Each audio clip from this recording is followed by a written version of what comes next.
महाराष्ट्र प्रदेश काँग्रेस कमिटीच्या वतीनं बीडमधील सगळ्या पत्रकार बांधवाचं मी या ठिकाणी स्वागत करतो।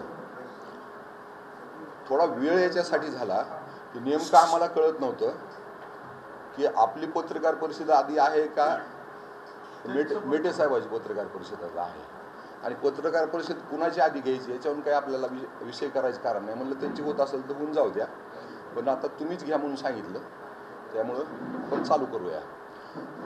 महाराष्ट्र प्रदेश काँग्रेस कमिटीच्या वतीनं मी सुरुवातीलाच आपलं स्वागत करतो। यापूर्वी मराठा आरक्षणाच्या संदर्भामध्ये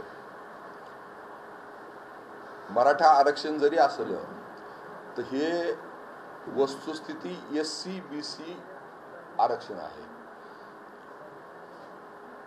OBCच्या संपलेलं राजकीय आरक्षण आणि मुस्लिम समाजाचंही 50%च्या वर आरक्षण मराठा समाजाबरोबर फेटाळलेल्या पिटिशन हा विषय एकाच मिनिटात सांगतो।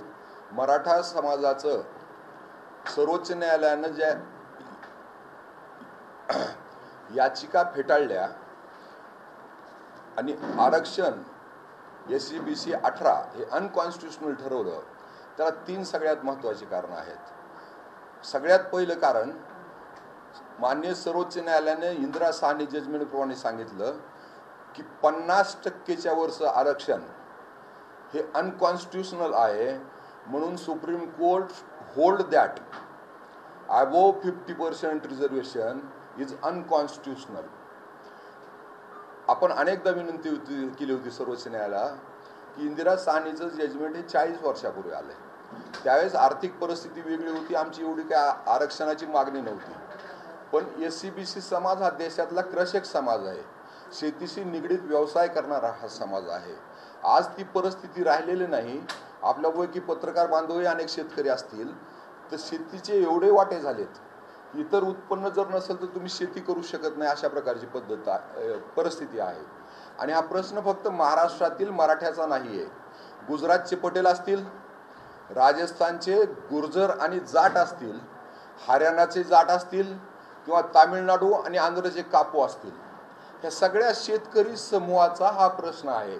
त्यामुळे आपण सर्वोच्च न्यायालयामध्ये विनंती केली होती या सगळ्या राज्यालाही तुम्ही त्यांचं मत मांडायसाठी त्या ठिकाणी नोटीस काढा, आणि त्या विनंतीप्रमाणे सर्वोच्च न्यायालयानं देशाच्या सगळ्या राज्याला नोटीस काढली होती। त्याच्यावर अनेक हिअरिंग झाल्या, दिवसोंदिवस हिअरिंग झाल्या।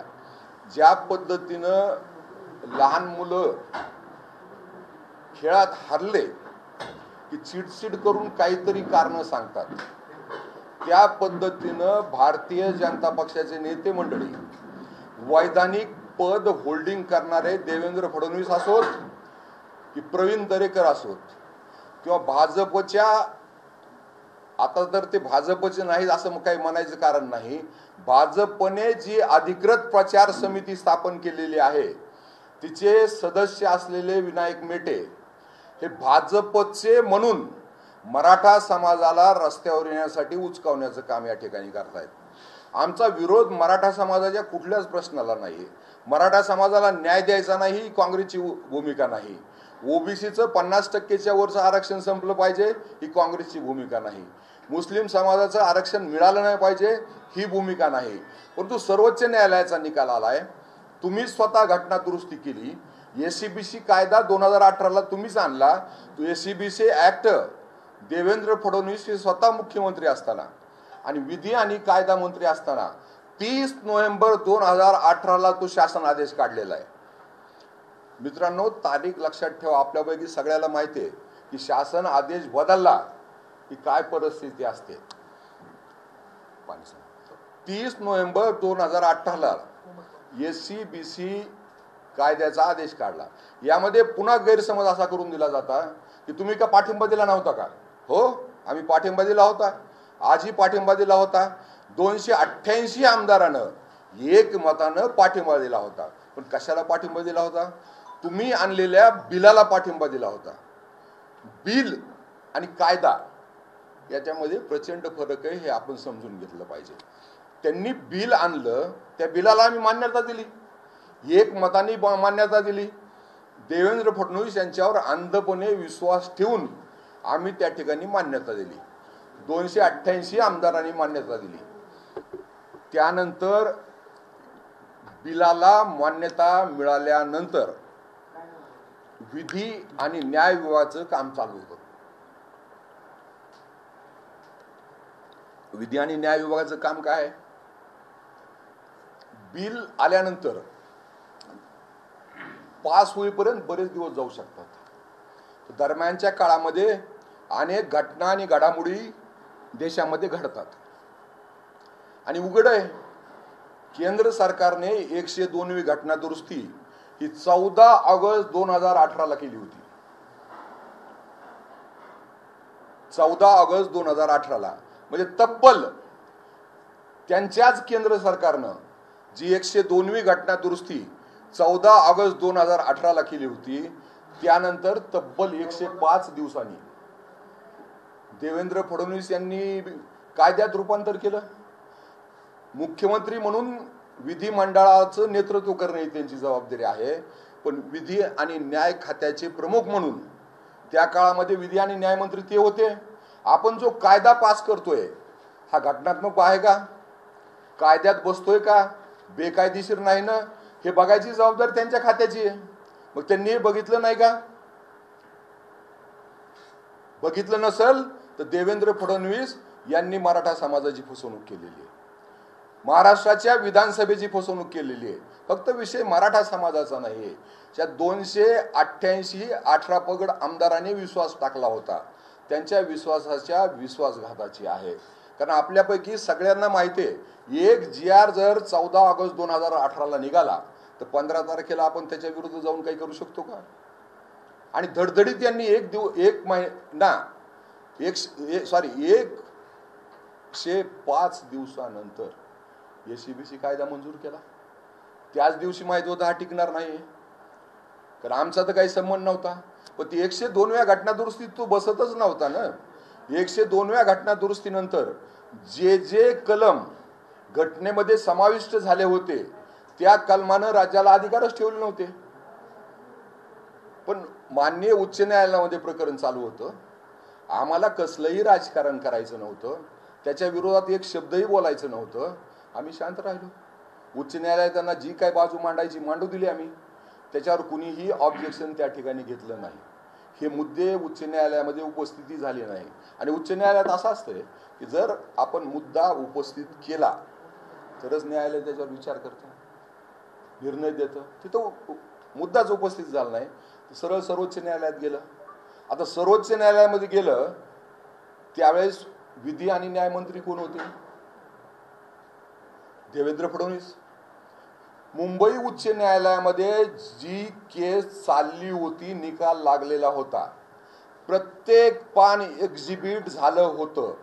जर त्यातले काही पानं गहाळ झाले असतील याची जबाबदारी उच्च न्यायालयामध्ये ही आणि सर्वोच्च न्यायालयामध्ये याचिका दाखल करताना देवेंद्र फडणवीस यांचीच कायदा मंत्री म्हणून. कारण साधी गोष्ट आहे, हायकोर्टातलं एक्झिबिट पडलेलं कुठलंही डॉक्युमेंट कुणीही त्रयस्थ माणूस बदलू शकत नाही, तो अधिकार नसतो, ते न्यायपालिकेच्या ताब्यात असतं. पण हे सगळं विसरून लहान मुलासारखे आरोप करतात की हे राहिलं होतं आणि ते राहिलं होतं आणि या सरकारने केलं नाही. अरे बाबांनो, सर्वोच्च न्यायालयामध्ये गेलं त्या सरकार कुणाचं होतं? आम्ही तर नव्हतो. त्याच्यामध्ये पार्टी कुणाला करायचं हे कोण ठरवणार होतं? देवेंद्र फडणवीस यांचं सरकार. त्यांनी का नाही केंद्र सरकारला पार्टी केलं? 102वी घटना दुरुस्ती झाली होती, मग केंद्र सर्वोच्च न्यायालयात गेल्यानंतर ती केंद्राला का पार्टी नाही केलं? आणि आता हे गावगांना पुढारी फिरतायत आणि म्हणतात केंद्र सरकारला पार्टी का नाही केलं? अहो, तुमच्या काळामध्ये हे सगळं दाखल झालं. ज्याला पार्टी करायचंय हे काम तुमचं होतं. तुम्ही असं दाखवता की आमच्यापेक्षा शहाणे या जगात कुणीच नाहीत आणि या सरकारमधल्या लोकांना अक्कलच नाही. ठीक आहे, आम्हाला अक्कल नव्हती, तुम्हाला होती. तुमच्याच काळात तुम्ही हे दाखल केलं होतं, ते तर नीट दाखल करायचं. आणि जे नसल दाखल झालं त्याची जबाबदारी तर कमीत कमी आमच्यावर ढकलू नका. पण तेवढी ही माणुसकी, कायदेशीर बाबीचं पालन न करता धादांत खोटं बोलायचं काम देवेंद्र फडणवीस यांचे सहकारी करतात. दुसरा विषय असा की म्हणे एक दिवशी कुठं वकील उपस्थित राहिला नाही. आता सर्वोच्च न्यायालयामध्ये जे सिनियर काउन्सिल असतात त्यांना सिनियर काउन्सिल हा दर्जा मिळालेला असतो आणि त्यासाठी न्यायालय स्वतः थांबतं. ते जर दुसऱ्या एखाद्या कोर्टामध्ये असतील तर त्यांचा असिस्टंट सांगतो मुकुल रोहतगी जर कोर्ट नंबर 9, त्यांच्यासाठी कोर्ट थांबतं, नेक्स्ट मॅटर सांगतात ते किंवा बॉटम ऑफ बोर्ड, आणि ते आल्यानंतर ते मॅटर चालू करतात. ही ज्याला न्यायपालिका कळते ही पद्धत आहे कुठं. आपल्या जिल्हा न्यायालयात सुद्धा जे आपल्या इथे प्रतिष्ठित वकील असतात त्यांच्यासाठी न्यायालय थांबतात. आणि ह्याही विषयाचा जो विषय करायलाच नाही पाहिजे त्या ठिकाणी मुकुल रोहतगी, पटवालिया, शिव सिंग, कपिल सिब्बल, अभिषेक मनु सिंघवी, रफिक दादा, आता हे नावच देशातल्या कुणाला माहीत नाहीत असे नाहीत आणि म्हणून तुम्हाला वकील नाही लावता आले. मग माझं म्हणणं असं आहे की तुम्ही का नाही लावले. आणि जर काही त्यामध्ये हे होती की तुम्हाला आमच्यावर विश्वास नव्हता तर तुम्ही सेपरेट पिटिशन दाखल करायची ना आणि लढायचे, सांगायचे मूर्ख त्यांच्यावर आमचा विश्वास नाही. पण हे काहीच करायचं नाही आणि फक्त कोर्टाचे निकाल सुद्धा फिरवून सांगायचे. या राज्याला अत्यंत उच्च विरोधी पक्ष नेत्याची परंपरा आहे. उस्मानाबादचे उद्धवराव दादा पाटील असतील, दिबा पाटील असतील, दत्ता पाटील असतील, ह्या जिल्ह्याचे भूमिपुत्र आदरणीय गोपीरावजी मुंडे असतील, पवार साहेब असतील, नाथाभाऊ खडसे असतील, यांनी राजकारण केलं, प्रचंड राजकारण केलं, पण कुठल्या न्यायालयाचा निकाल आपल्या फेवरचा म्हणून चुकीचा सांगितला नाही. त्या निकालाबरोबर कुणी खेळत नाही. आणि पत्रकार बांधव सुद्धा जिल्हा मध्ये एखादा जर निकाल लागला तर तो आशील आपल्या किती जवळचा असेल तर त्यातली भाषा नाही बदलू शकत. जी ऑर्डर आहे तुम्हाला ऑर्डरच सांगावं लागेल. पण तेही पाप या राज्यामध्ये 70 वर्षात पहिल्यांदा देवेंद्र फडणवीस आणि प्रवीण दरेकर करतायत. कॉन्स्टिट्यूशनल पोस्टवर होल्डिंग करून करतायत. गोपीनाथराव मुंडेंनी राजकारण केलं, समाजाला न्याय दिला, त्याबद्दल कुणालाही दुमत असायचं कारण नाही. पण त्यांनी कुठल्या समाजाबरोबर राजकारण केलं नाही, फसवण्याचं काम केलं नाही. तेही पाप देवेंद्र फडणवीस करतायत. धादांत खोटं सांगायचं काम या ठिकाणी देवेंद्र फडणवीस आणि त्यांचे सगळे चेले चपाटे ज्यांनी दिल्लीश्वराची सुपारी घेतली. छत्रपती संभाजीराजे काय म्हणतायत, 342 A1 प्रमाणे आपण दिल्लीला जाऊ. दिल्ली बनलं की यांच्या अंगावर कापर भरतं, कारण सुपाऱ्या घेतल्यात दिल्लीहून. आणि मग ते म्हणतात जा गावगाव मराठे पेटवा. मग चंद्रकांत पाटील म्हणतात आता नाही तर कधीच नाही मराठ्यांनी रस्त्यात उतरलं पाहिजे. आता मराठा समाज त्यांच्या प्रश्नाबाबत जागृत आहे. त्याही काळामध्ये मराठा समाजाने कुणाचं नेतृत्व मागितलं नव्हतं. प्रत्यक्ष दिल्लीश्वर महाराष्ट्रात आल्यानंतर राजाराम महाराज वारलेले असताना ताराराणीसारख्या आमच्या एका छत्रपतीनं 7 वर्ष नेतृत्व केलं, एकही किल्ला जिंकू दिला नाही आणि याच ठिकाणी दिल्लीश्वर मारला. पण मराठ्यांनी कुणाचं नेतृत्व मागितलं नाही, कुणाची शरणागती पत्करली नाही. आम्हाला तुम्ही जे म्हणताय की मराठे दुर्बळ झालेत, गरज नाही तुमची. आणि तुम्ही मराठा म्हणून तुम्ही राजकारण करत नाहीत. मराठा म्हणून तुम्हाला मराठ्यासाठी काही करायचं असेल तर 102व्या घटना दुरुस्तीनंतर तुम्ही दिल्लीश्वराला गाठा. जे छत्रपती संभाजीराजे म्हणतात मग यांची ती अडचण होते. छत्रपती संभाजीराजे असं कसं बोलतात, मग लगेच चंद्रकांत पाटील स्टेटमेंट काढतात. वस्तुस्थिती अशी आहे की छत्रपती संभाजीराजे हे राष्ट्रपती नियुक्त खासदार आहेत. मी 50 नावं सांगू शकतो ज्यांना काँग्रेसनं नियुक्त केलं होतं, पण एकच नाव जे सगळ्याला माहिती आहे, सचिन तेंडुलकरला आम्ही भारतरत्न दिला. आम्ही म्हणजे कोण होतो, केंद्रातलं सरकार. एकदा सरकार आलं ते पक्षाचं नसतंय, देशातल्या जनतेचं असतंय. आणि नेमकं भारतीय जनता पक्षावाले विसरले. त्यांना वाटतं आपलं सरकार म्हणजे चेड्डीवाल्याचं सरकार आहे, बाकीच्या संबंधच नाही आणि या घटकासाठीच आपल्याला काम करायचंय. उत्तर पेशवाईसारखी वागणूक देण्याचं काम केंद्रामधून आणि फडणवीसाच्या माध्यमातून हे राज्यामध्ये चालू आहे. मग सचिन तेंडुलकरला आम्ही राज्यसभेवर नेमलं, पण कधीही आम्ही असं म्हणलं नाही की सचिन तेंडुलकर हा काँग्रेसचा खासदार आहे. आता तो जर आला तर 1-2 आमदार निवडून आले असते, एखादा खासदार निवडून आला असता, पण कधीही आम्ही त्याला आग्रह केला नाही की आमच्यात मतदारसंघात मध्ये येतो आणि प्रचार कर. कारणच नसते. हे लोकोत्तर माणसं असतात, त्यांचा आपण बहुमान करतो. त्यांनी आपल्याला काहीच मागितलेलं नसतं आणि नाही दिलं तरी त्यांना देणं घेणं नसतं. म्हणून संभाजीराजे हे कुठल्याही पक्षाचे होऊ शकत नाहीत. शांत बसता का? कुठल्याही पक्षाचे होऊ शकत नाहीत. ते जनतेचे आणि महाराष्ट्राच्या 18 पगड जातीच्या महाराष्ट्रातल्या 18 पगड जातीचं ते नेतृत्व करतात. आमचं श्रद्धास्थान आहे सगळ्यांचं. ते त्यांच्याबरोबर आम्ही राजकारण करत नाहीये. त्यांनी काही जरी भूमिका घेतली तर त्यांच्या विरुद्ध काँग्रेस म्हणून आम्ही स्टेटमेंट काढत नाही. पथ्य पाळतो आम्ही काही. आणि 4-4 वेळेस ते वेळ मागतायत देशाच्या पंतप्रधानाला की मराठा समाजाच्या प्रश्नासाठी भेटायला मला वेळ द्या. एवढं तर देवेंद्र फडणवीसनी करावत ना, प्रवीण दरेकरनी करावत ना, चंद्रकांत पाटलांनी करावत ना. अमित शहाचे मित्र आहेत म्हणतात ते. पण दिल्लीश्वराला कुणाला भेटूच द्यायचं नाही, त्यांच्याकडे कुणाला जाऊच द्यायचं नाही. त्यांनी जी घटना दुरुस्ती केली ती चुकीच्या पद्धतीने सांगायचं पाप करण्यासाठी हे आता सगळं सोडून संपूर्ण मराठवाड्यामध्ये यांनी कॉन्सन्ट्रेशन केलं.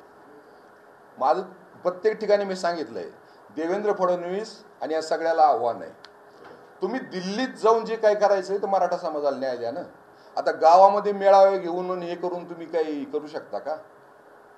देवेंद्र फडणवीस गेल्या 8 दिवसापासून मराठवाड्यात मुक्कामाला आहेत. कुठं ऑक्सिजन प्लांटची पाहणी करतायत, कुठं काही बहाण्याने पाहणी करतायत. पण नेमकं काय करतायत ते?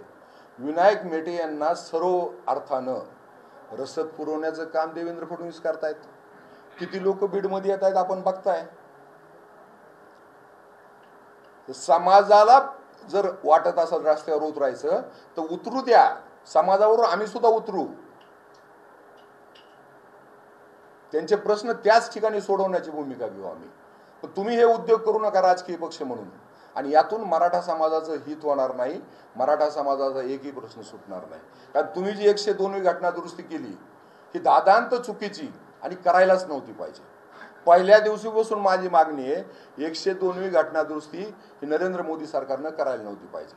आपल्यापैकी अनेक बांधव बघतात की ज्या पद्धतीनं आज नरेंद्र मोदी वेगवेगळे कायदे करतात. शेतकऱ्याचे कायदे असतील, कामगाराचे कायदे असतील, आता मीडिया आणि OTT प्लॅटफॉर्म आणि सोशल मीडिया याचा एक कायदा आणला. आणि देशातल्या प्रत्येक नागरिकावर आपला वचक असला पाहिजे, तो आपल्या ताब्यात असला पाहिजे, त्याची हालचाल आम्हाला माहीत असली पाहिजे. या पद्धतीनं त्यांनी त्यातून धोरणं आणलेत. पण सत्य सांगायचं नाही आणि दुसरंच काहीतरी सांगून प्रत्येक विषय हे देशाच्या सुरक्षेशी निगडीत करायचा. आता तुम्ही दररोज देशाची सुरक्षा म्हणता, नोटाबंदीपासून देशाची सुरक्षा धोक्यात आहे. काय झालं नोटाबंदीनंतर? पण ह्या विषयामध्ये जी 102वी घटना दुरुस्ती केली ती 338B मध्ये केली. 338B मध्ये का? 338 मध्ये मागासवर्गीयाच्या हक्काच्या रक्षणासाठी आपण नॅशनल कमिशन स्थापन केलेलं आहे आणि ते डॉक्टर बाबासाहेब आंबेडकरांच्या हयातीमध्ये स्थापन केलेलं आहे. त्यानंतर आदिवासी बांधवासाठी ST साठी नॅशनल बॅकवर्ड क्लास कमिशन स्थापन केलं. ते कशात केलं? 338A. बरोबर मोदींनी त्या ठिकाणी 338B बसवलं आणि म्हणले आता आम्ही आता ती 102वी घटना दुरुस्ती केली. अरे बाबा त्यातले सब क्लॉज बघा ना, काही सब क्लॉज OBC प्रमाणे, कारण OBC हे कॉन्स्टिट्यूशनल आरक्षण नाहीये. कॉन्स्टिट्यूशनल आरक्षण हे फक्त SC आणि ST आहे. हे स्टॅट्युटरी आरक्षण आहे. मागास प्रवर्गाला सवलती, सोयी, शिक्षण आणि नोकऱ्यामध्ये देण्यासाठी स्टॅट्युटरी आरक्षण दिलेलं आहे. BP मंडल यांच्या शिफारशीनुसार तत्कालीन पंतप्रधान देवेंद्र फडणवीस यांनी अत्यंत धाडसाने निर्णय घेतला आणि देशातल्या किती जाती आहेत हे आपल्यालाही कळत नाही. आज मागास प्रवर्गासाठी त्या ठिकाणी कायदा केला आणि 27% रिझर्वेशन दिलं. आता यांनी हे सगळं न बघता आज आपल्यापैकी प्रत्येकाला माहिती आहे 338 मध्ये दलित बांधवाच्या 2 लिस्ट आहेत का? एकच लिस्ट. राज्याची लिस्ट वेगळी आणि केंद्राची लिस्ट वेगळी असा प्रकार नाही. आदिवासी बांधवाचंही राज्याची लिस्ट वेगळी, केंद्राची लिस्ट वेगळी असा प्रकार नाही. 338B मध्ये एकही सब क्लॉज बदललं नाही. आता राज्याची यादी आणि केंद्राची यादी हा विषयच त्या ठिकाणी राहिला नाही. हा विषय संपून टाकला त्यांनी. एकच यादी आणि ती राष्ट्रपतीच्या मान्यतेनं.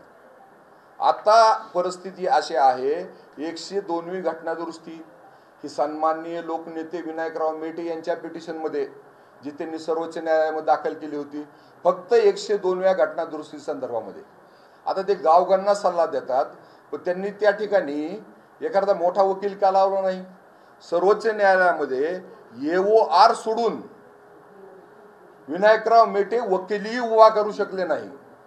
सगळ्याला सांगतात ते साळवे साहेब लावले पाहिजे, साळवे साहेब लावले पाहिजे. तुम्ही लावायचे? कोण नको म्हणलं होतं? हे जे पैसे तुम्ही खर्च करताय ते वकिलावर खर्च करायचे. पण काउन्सिल उभा केल्याशिवाय सर्वोच्च न्यायालयामध्ये केस लढता येत नाही. आणि यांनी त्यांचा जो AOR होता, AORचं काम एवढंच असतंय फायलिंग करणं आणि ब्रीफिंग करणं सिनियर काउन्सिलला, त्याला केस लढायला लावली. आणि यांच्याच पिटिशनमध्ये तिथं अनेक पिटिशन होत्या, जे निकाल दिले ते वेगवेगळ्या पिटिशनमध्ये दिलेत. 102वी घटना दुरुस्ती ही विनायक मेटे यांच्या पिटिशनमध्ये 5 विरुद्ध 0 एक मतानं घटनापीठानं घटने कॉन्स्टिट्युशनल ठरवली, घटनात्मक ठरवली. हे पाप कुणाच्या पिटिशनमध्ये झालंय? विनायकराव मेटे यांच्या. आता केंद्र सरकारनं त्यांच्याच पिटिशनमध्ये रिव्ह्यू दाखल केला. हे लगेच उड्या मारायला लागले. आमच्या पिटिशनमध्ये केंद्राने रिव्ह्यू दाखल केला. अरे बाबा, फडणवीसांनी सल्ला दिला केंद्राला की रिव्ह्यू पिटिशन जर केंद्राला करायचंय तर ते त्यांनी लीड पिटिशन मध्ये करायला पाहिजे. नियम आहे हा कुठल्याही कोर्टाचा. लीड पिटिशन कुठली आहे? Jayshree Patil versus state of Maharashtra. Jayshree Patil हे आपले ॲडव्होकेट गुणरत्न सदावर्ते यांच्या धर्मपत्नी आहेत. त्यांना अधिकार आहे, त्यांनी मराठ्यांच्या विरोधात त्या ठिकाणी केस लढली. त्या केसमध्ये सगळे निकाल आलेले आहेत. पण त्या लीड पिटिशनमध्ये केंद्र सरकारनं रिव्ह्यू का घेतला नाही? विनायकराव मेटे यांच्या पिटिशनमध्येच का घेतला? कारण त्यामध्ये 102 सोडून दुसरा विषय नव्हता आणि ही संधी देण्यासाठीच त्या ठिकाणी विनायकराव मेटे यांनी ती याचिका दाखल केली होती. आणि त्यावेळेस पासून आम्ही म्हणत होतो ही पिटिशन दाखल करायला नको होती. आता गडबड काय झाली? रिव्ह्यू पिटिशन घेतलंय विनायकराव मेटे यांच्या पिटिशनमध्ये. तिच्यामध्ये 102 सोडून कुठलाच मुद्दा नाही. म्हणजे रिव्ह्यू कुठल्या विषयाचा होणार? फक्त 102चा. ज्या विषयामुळं बाकीच्या आरक्षण नाकारलं ते लीड पिटिशन मधले जे विषय आहेत त्याच्यावर केंद्र सरकार बोलणारी नाही, चर्चा करणार नाही. आणि हीच बदमाशी आहे. केंद्राने देवेंद्र फडणवीस यांच्या सल्ल्यानं आणि विनायक मेटे यांचा वापर करून मराठा समाजाची फसवणूक केलेली आहे. न्यायालयामध्ये समाजाची फसवणूक करता. वस्तुस्थिती सांगतो मी तुम्हाला. भारतीय जनता पक्षाचे नेते सुशील कुमार मोदी यांनी 10 दिवसापूर्वी सोमवारी, आपल्यापैकी बऱ्याच जणांना माहीत असेल की लोकसत्ता आणि इंडियन एक्सप्रेसमध्ये पहिले बाजू फर्स्ट साईट म्हणून केंद्र सरकारचे वेगवेगळे लोक लिहितात, त्यांचा प्रचार करतात. त्यासाठी तो कॉलम त्यांनी ठेवलेला आहे. तो त्यांचा प्रश्न आहे, आम्हाला त्याच्याबद्दल ऑब्जेक्शन असायचं काहीच कारण नाही. त्यामध्ये सुशील कुमार मोदी यांनी लेख लिहिला. सुशील कुमार मोदी हे बिहारचे उपमुख्यमंत्री, मोठे नेते. पण अडचण अशी आहे कर्पूरी ठाकूरचे ते चेले आहेत. आणि कर्पूरी ठाकूरचं आरक्षणाबद्दल केवढं मोठं काम आहे हे सांगायची गरज नाही. आणि ज्यांना कर्पूरी ठाकूरचं पाणी लागलं तो मरेपर्यंत ते पाणी विसरू शकत नाही. बरोबर आता सुशील कुमार मोदी ऍक्टिव्ह झाले. त्यांच्या लक्षात आहे 102व्या घटना दुरुस्तीनंतर काय परिणाम होणार आहे. म्हणून त्यांनी त्या लेखामध्ये सगळं लिहिलं.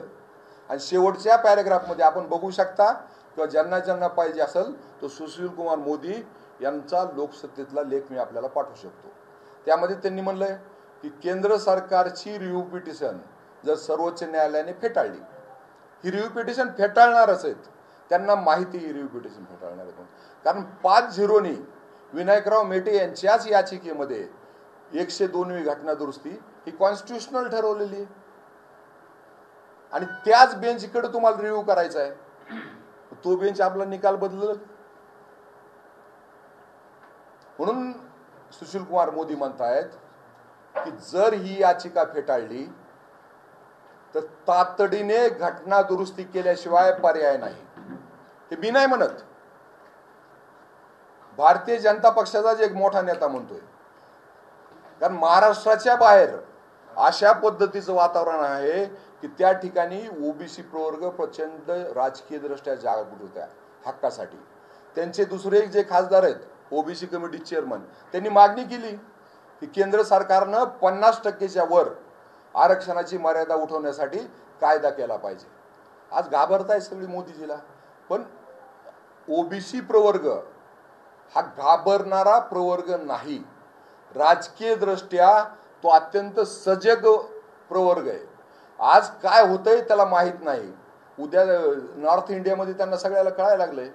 मग ते म्हणतात घटना दुरुस्ती केल्याशिवाय पर्याय नाही. मग सुशील कुमार मोदी हे म्हणतायत आणि दिल्ली स्वराची सुपारी घेऊन महाराष्ट्रभर फिरणारे नेते काय बोलतायत. कॉन्स्टिट्युशनल तुम्ही कोर्टामध्ये काय करताय आणि इथं गावाकडल्या लोकांना खोटं काय सांगताय. म्हणून विनायकराव मेटे यांना जर मराठा समाजाचं हित करायचं असेल तर जी रिव्ह्यू पिटिशन आहे तिचा स्कोप त्यांनी वाढवला पाहिजे. त्यांनी स्वतः विनंती केली पाहिजे की रिव्ह्यू हा लीड पिटिशन मध्ये झाला पाहिजे आणि लीड पिटिशन मध्ये रिव्ह्यू झाला तर केंद्र सरकारला प्रत्येक प्रश्नाचं उत्तर त्या ठिकाणी द्यावं लागेल. पण त्यांना हे करायचं नाही, कारण त्यांना मराठ्यांना न्याय द्यायचाच नाही. फक्त राजकारणासाठी आणि या सरकारच्या विरुद्ध चुकीच्या पद्धतीनं मी सांगितलं की महाराष्ट्रातल्या समर्थ विरोधी पक्षनेत्याची परंपरा 70 वर्षात पहिल्यांदा भंग करण्याचं पाप देवेंद्र फडणवीस या ठिकाणी करतायत. 338B नंतर जे कलम त्या ठिकाणी सामील झालेत त्यातलं 342A1 आणि 2. आता 342A1 काय म्हणतंय, त्यांनी एक लेट डाऊन प्रोसिजर दिली. ही लेट डाऊन प्रोसिजर काय, 342A1 प्रमाणे राज्याला अधिकार राहिलेले नाहीत, राज्याला टपाली अधिकार राहिलेले आहेत. राज्याने राज्यपालामार्फत प्रस्ताव राष्ट्रपतीकडे पाठवायचा, विनंती प्रस्ताव राष्ट्रपतीकडे पाठवायचा. राष्ट्रपती त्यांच्याकडे प्रस्ताव आल्यानंतर त्यांना ज्यावेळेस ते जागृत होतील त्यावेळेस ते नॅशनल बॅकवर्ड क्लास कमिशनला जागृत करतील आणि त्यांच्या हुकमावून नॅशनल बॅकवर्ड क्लास कमिशन जो प्रस्ताव आलाय त्याच्या संदर्भात कामाला सुरुवात करेल. काय सुरुवात करतील ते नॅशनल पेपरमध्ये जाहीर नोटिफिकेशन देतील. आता आपण मराठा समाजाचंच बोलू. SCBC 18 संदर्भामध्ये मराठा समाजाला मागास प्रवर्गात ठरवण्यासाठी प्रस्ताव माननीय राष्ट्रपतीकडे आलेला आहे. याला मान्यता द्यायची किंवा नाही, आपल्या सूचना असतील, हरकती असतील, हे आपण मांडावा आणि त्या ठिकाणी बाजू मांडावी. लाखो अर्ज त्या ठिकाणी येतील, त्या प्रत्येक अर्जावर त्यांना हिअरिंग घ्यावं लागेल, सजेशन ऑब्जेक्शन सगळे ऐकून घ्यावं लागतील. कॉन्स्टिट्युशनल आहे. एकही याचिका तुम्ही ऐकून न घेता करू शकत नाही. माझी याचिका केली, मी नाही ऐकली, तुम्ही सर्वोच्च न्यायालयात जाईल. माझी याचिका ऐकून न घेतली, मला चॅनल ओपन आहे आणि मग त्यानंतर नॅशनल बॅकवर्ड क्लास कमिशन स्वतःचं एक मत बनवल आणि ते मत माननीय महामहिम राष्ट्रपतीचे असेल आणि राष्ट्रपतीचा मत हे त्यांनी आता राष्ट्रपती म्हणजे नोटिफिकेशन काढणार, राजपत्र काढणार. हा केंद्र सरकारवर बंधनकारक असेल, संसदेवर बंधनकारक असेल. संसदेच्या सल्ल्याशिवाय राष्ट्रपती काहीही करू शकत नाहीत. ही कॉन्स्टिट्युशनल फाउंडेशन पोझिशन आहे. काय चालेल हे आपण समजून घेतलं पाहिजे. बरं झालं तो प्रस्तावाला मान्यता दिली. मराठे SC/BC ठरवले तर त्यानंतर त्यांना 26C म्हणून मान्यता मिळेल, जे त्यामध्ये कलम समावेश झाले ते 366-26C. 366-26C काय म्हणते, जी लेट डाऊन प्रोसिजर आहे या प्रोसिजर प्रमाणे ज्याला मागास प्रवर्ग म्हणून मान्यता मिळाली तोच आता 26C आहे. म्हणजे हजारो जातीला मागास प्रवर्ग म्हणून VP सिंगानं आणि मंडल आयोगानंतर मान्यता दिली, त्या सगळ्या जातींना नव्यानं 26C ठरवून घ्यावं लागणार. आणि जोपर्यंत 26C ठरत नाही ते आता मागास समाजाचे भाग नाहीयेत. मग हा एक मोठी गडबड देशामध्ये होणार होती. मग सर्वोच्च न्यायालयाने स्वतःला असलेले एक सुप्रीम पॉवर आहे त्यांना, आर्टिकल 142 म्हणतो आपण त्याला, त्या आर्टिकल 142 मध्ये त्यांनी संरक्षण दिलं आणि त्यांनी नॅशनल बॅकवर्ड क्लास कमिशनला आदेश दिला की तुम्ही 2018 पासून देवेंद्र फडणवीसच्या शब्दातच काय माशा मारत बसले होते. तुम्ही तर तुमचं कामकाज 14 ऑगस्ट 2018 चालू करायला पाहिजे होतं. आता त्यांनी आदेश दिले, तुम्ही प्रत्येक राज्यात जा, सुनावण्या घ्या आणि 26C ठरवा. आता ही प्रक्रिया चालू होणार.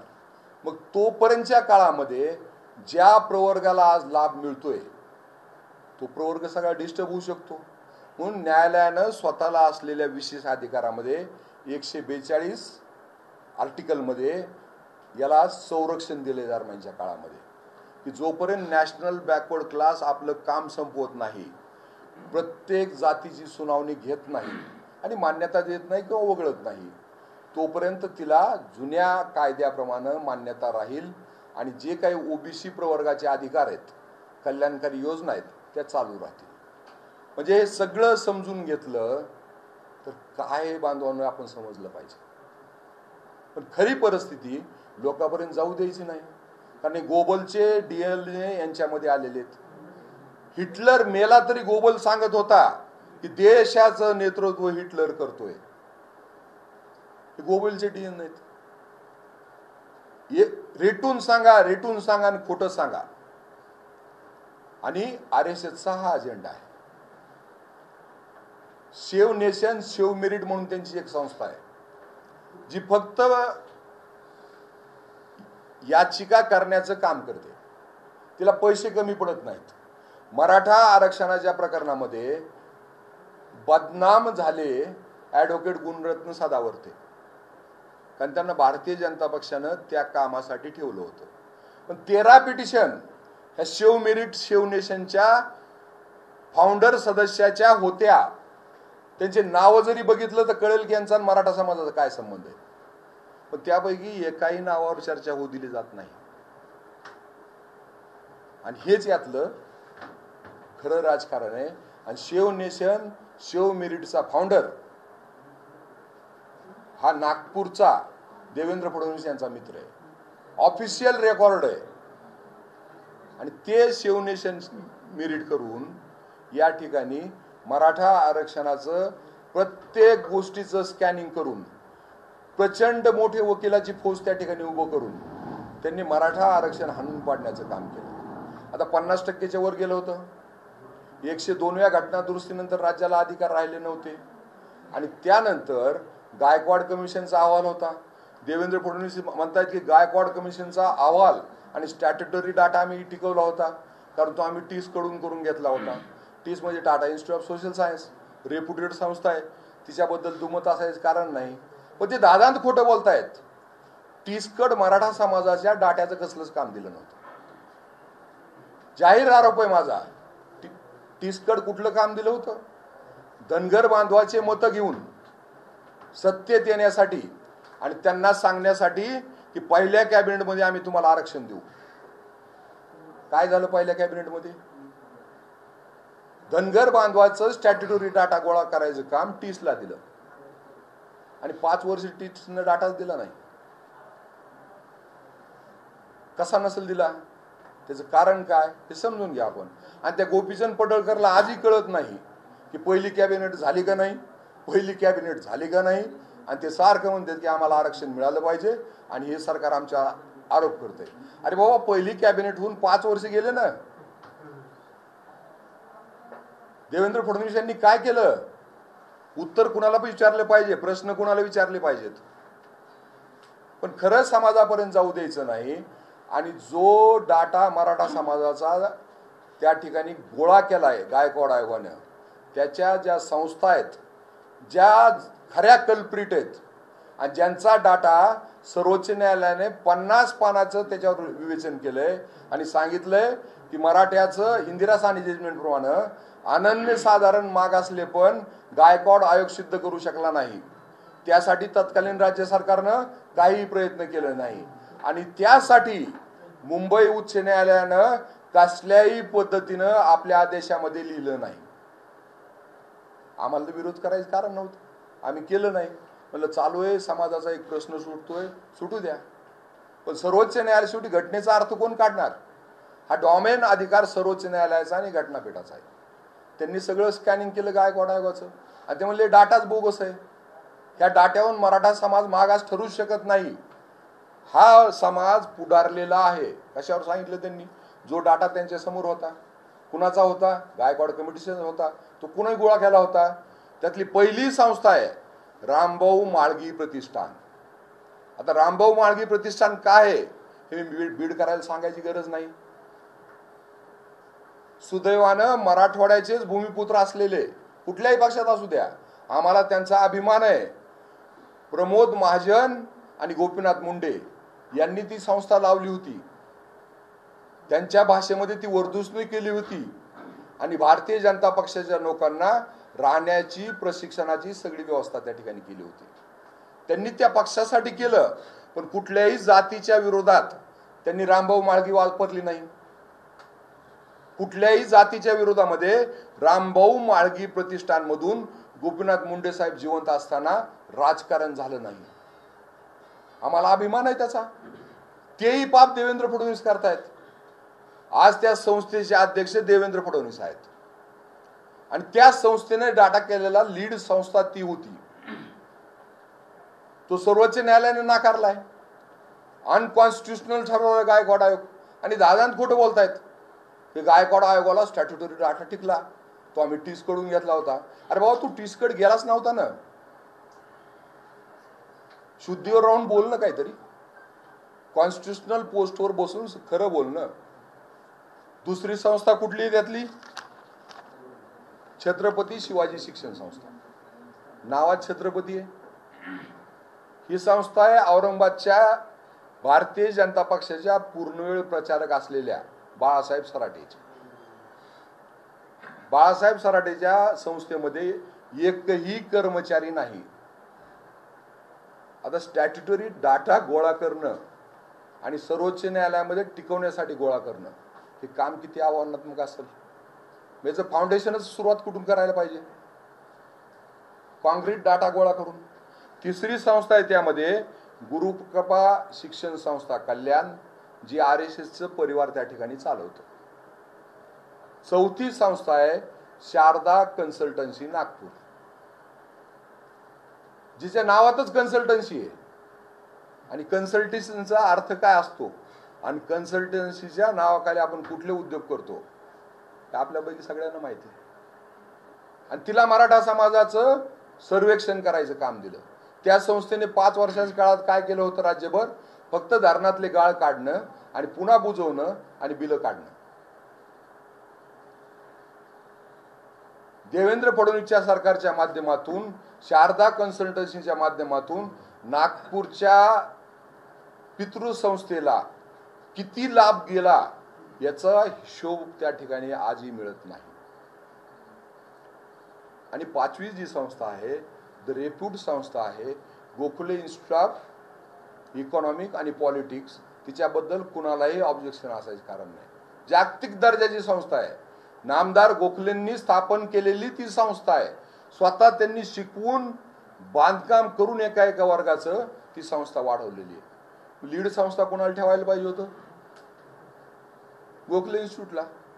कुणीही ज्याला साधं कळतं ते म्हणलं असं नाही बाबा, सगळ्यात अनुभवी संस्था कोणती? गोखले. आपण त्यांना लीड ठेवू. नाही केलं, रामभाऊ माळगीला केलं. कारण ठरलं होतं की मराठा समाजाला आरक्षण मिळू नये या पद्धतीनं काम करायचं, आणि ते काम रामभाऊ माळगीतून झालं. पण माझा जाहीर प्रश्न आहे, आरोप आहे की देवेंद्र फडणवीस यांनी रामभाऊ माळगी संस्थेचा राजीनामा दिला पाहिजे. ज्या पवित्र उद्देशानं प्रमोद महाजन आणि गोपीनाथराव मुंडे यांनी ती संस्था स्थापन केली, त्याचा अपवित्र वापर एका समाजाच्या विरुद्ध देवेंद्र फडणवीस यांनी करता कामा नये. आणि एकदा राज्यातील आचारसंहिता संपली की रामभाऊ माळगी संस्थेवर आम्ही दररोज निदर्शनं करणार आहेत. जोपर्यंत देवेंद्र फडणवीस राजीनामा देत नाहीत तोपर्यंत निदर्शनं करणार आहेत. कारण त्यांनी आता पक्ष म्हणून राजकारणात उतरलेत. पक्ष म्हणून आम्ही कधीही राजकारण करत नव्हतो. मराठा समाजासाठी आम्ही मराठा क्रांती मोर्चा आणि सकळ मराठा समाज हे प्लॅटफॉर्म होते, आणि त्यामध्ये ते समन्वयक काम करत होते. ते काय करतायत हे आम्ही बघत नव्हतो, ते त्यांचं काम करत होते. पण आता ते पक्ष म्हणूनच या ठिकाणी उतरलेत, मग पक्ष म्हणूनच आम्ही उतरणार. आणि मीरा भाईंदरला असलेल्या रामभाऊ माळगीच्या समोर दररोज उपोषण करून देवेंद्र फडणवीस यांचा राजीनामा मागणार. म्हणून कॉन्स्टिट्यूशनल परिस्थिती या ठिकाणी क्लिअर आहे. सर्वोच्च न्यायालयाचा निकाल क्लिअर आहे. तो निकाल तुम्ही बदलून सांगू नका. जो घटना दुरुस्ती तुम्हीच केली तिची लाज तुम्हाला का वाटायला पाहिजे? जशी आहे तशी सांगा तुम्ही. तरी तुम्ही सांगताय राज्याला अधिकार आहेत, राज्याला अधिकार आहेत. अरे कुठं अधिकार राहिलेत? आणि संभाजीराजे खरं सांगितलं की त्यांच्या मागे लागायला लागलेत, म्हणजे बेभान होऊन गेलेत. कशासाठी? सत्तेत परत येण्यासाठी. आणि त्यासाठी मराठा समाजाचा त्यांना हत्यार म्हणून वापर करायचा आहे. पण समाज यांच्या चुकीच्या आव्हानाला बळी पडणार नाही. जेही काय आंदोलन होत आहेत हे भारतीय जनता पक्षाच्या कार्यकर्त्याचे होत आहेत, पण बीड हे देशाची ओबीसीची चळवळीचं ठिकाण आहे. म्हणून आपल्या माध्यमातून ओबीसी बांधवाला माझं आव्हान आहे, मराठा आरक्षण संपलेलं नाही. या देशातलं मंडल कमिशनने दिलेलं, व्हीपी सिंगांनी दिलेलं 18 पगड जातीचं आरक्षण संपवण्याचं पाप मोदी सरकारनं आणि देवेंद्र फडणवीस यांनी केलंय. म्हणून ओबीसी समाजानं देशभर जागृत होतोय. बीडमध्ये जागृत झाला पाहिजे. यांच्या ज्या पद्धतीनं हे खरी माहिती येऊ देत नाहीत, आम्ही त्यांचं वस्तुस्थिती लोकांना सांगण्यासाठी की आता बीडमधले जे ओबीसीचे आणि एससीबीसीचे नेते आहेत त्यांनी जागृत झालं पाहिजे. कारण ते आता ओबीसी राहिलेले नाहीत. जोपर्यंत 26सी ठरत नाही त्यांना एससीबीसी प्रवर्गाचं कुठलाही लाभ मिळणार नाही. राष्ट्रपतींनी केंद्र सरकार सर्वोच्च न्यायालयानं प्रोटेक्शन काढलं 142 मध्ये, तर सगळे रस्त्यावर आहेत. आणि कुणाला इन्क्लूड करायचं हे फक्त आता राष्ट्रपतीच्या माध्यमातून मोदी सरकार ठरवणार आहे, आणि मोदी सरकारच्या माध्यमातून भिकू ईदा ते ठरवणार आहेत. म्हणून ही वस्तुस्थिती आहे. ह्या वस्तुस्थिती लोकांपर्यंत जाऊ द्या. तुम्ही खोटा प्रचार करू नका, घटनाक्रम चुकीचा सांगू नका, तारखा क्लिअर आहेत,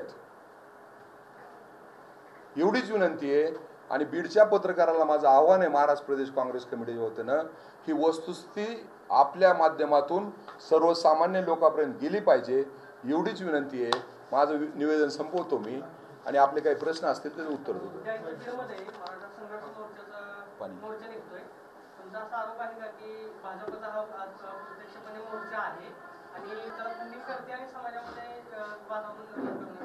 अप्रत्यक्ष असं म्हणलंच नाही मी. हा प्रत्यक्ष भाजपचा आहे. भाजपचा राज्यातला प्रत्येक आमदार, प्रत्येक नेता, आणि आपल्यापैकी बऱ्याच जणांना माहित असेल, भाजपने अधिकृत प्रचार समिती बनवली. तिचे मेटे सदस्य आहेत. आमचे श्रद्धास्थान असलेले अण्णासाहेब पाटील यांचे चिरंजीव हे त्याचे सदस्य आहेत. नरेंद्र पाटलांनी मराठाचा नेता म्हणून जर मैदानात उतरलं असतं आम्ही त्यांच्या बरोबर आहेत. पण भारतीय जनता पक्षाचे नेते म्हणून तुम्ही उतरत असताल आणि राजकारण करत असाल तर तुमची भूमिका राजकीय तिला आमचा राजकीय पक्ष म्हणून विरोध आहे.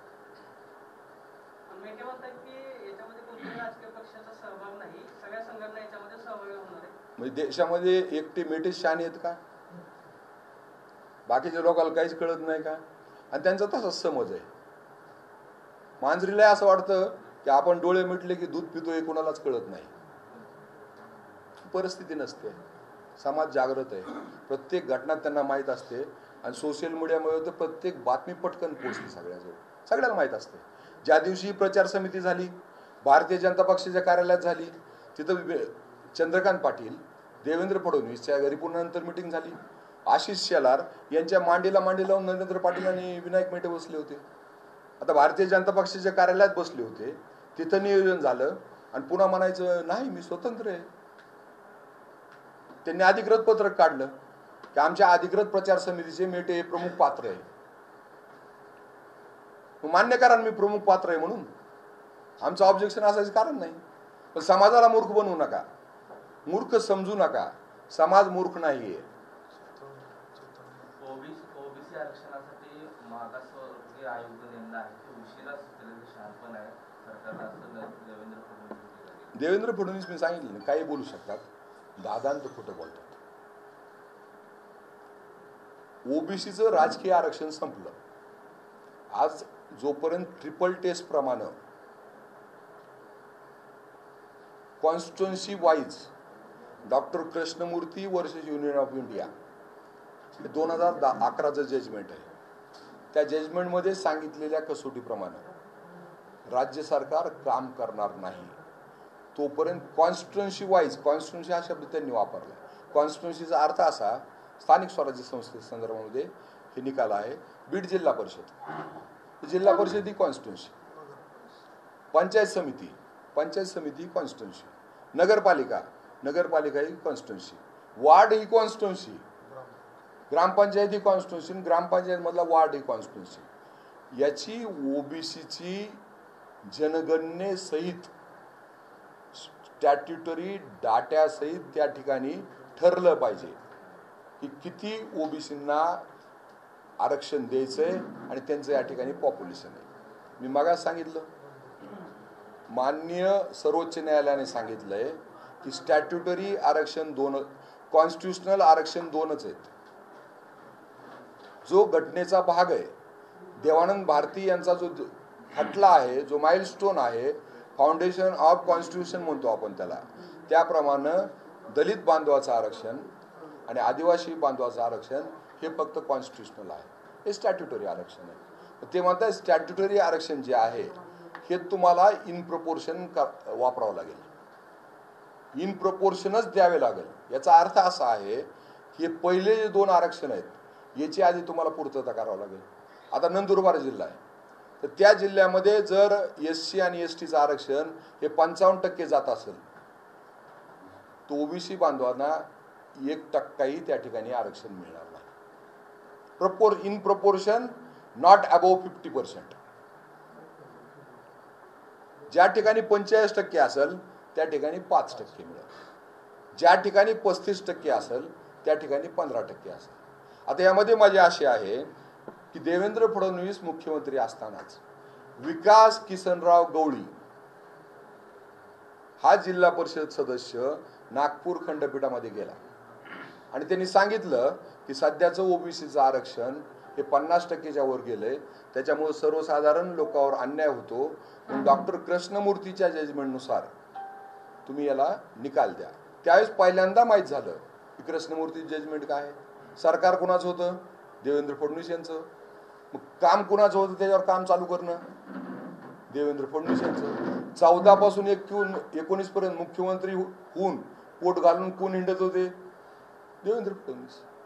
मग फक्त कोट घालायचा, मुख्यमंत्री म्हणून फॅसिलिटी उचलायच्या आणि कोर्टाच्या आदेशाप्रमाणे कामकाज करायचं नाही, समाज घटकाला न्याय द्यायचा नाही. मग त्यांनी काहीच केलं नाही. मग विकास गवळी यांची याचिका चालूच राहिली. दुसरीकडे असं झालं की नागपूर जिल्हा परिषदेची मुदत संपून 6 वर्ष झाले. त्या ठिकाणी यांनी प्रशासक नेमला. आता स्वर्गवासी राजीवजी गांधी यांनी जी स्थानिक स्वराज्य संस्थेची घटना दुरुस्ती केली त्यानंतर स्थानिक स्वराज्य संस्थेच्या निवडणुका एक दिवसही पुढे ढकलता येत नाहीत. निवडणुका संपायच्या आत कार्यक्रम जाहीर करावा लागतो. तशाच पद्धतीनं 5 जिल्हा परिषदची मुदत संपून 2-2 वर्ष झाली होती. मग तिथं अनेक पिटिशन दाखल झाल्या, कारण नागपूर खंडपीठामध्ये त्या भागातले लोक जरा जास्त ऍक्टिव्ह आहेत. मग त्यामध्ये नोटीस निघाल्या. आता अडचण दोन्हीकडून होती. न्यायमूर्ती कृष्णमूर्ती आयोगाचं निकाल पाळणं आणि दुसरीकडे घटने दुरुस्तीप्रमाणे पंचायत राज निवडणुका घेणं. मग निवडणूक आयोगानं 2017 साली राज्य निवडणूक आयोगानं एक शपथपत्र दिलं आणि जाहीर नोटिफिकेशन काढले. आम्ही ह्या निवडणुका घेत आहोत 5 जिल्हा परिषदेच्या. त्यात वाशिम आहे, अकोला आहे, गोंदिया आहे, नागपूर आहे. ह्या घेत आहोत, परंतु ह्या माननीय न्यायालयाच्या आदेशाच्या अधीन राहतील. इकडे निवडणुका झाल्या. विकास गवळीची याचिका सर्वोच्च न्यायालयात पोहोचली. न्यायमूर्ती खानविलकर यांच्या घटनापीठापुढे ती चालू झाली. न्यायमूर्ती खानविलकरनी पहिलं काम काय केलं?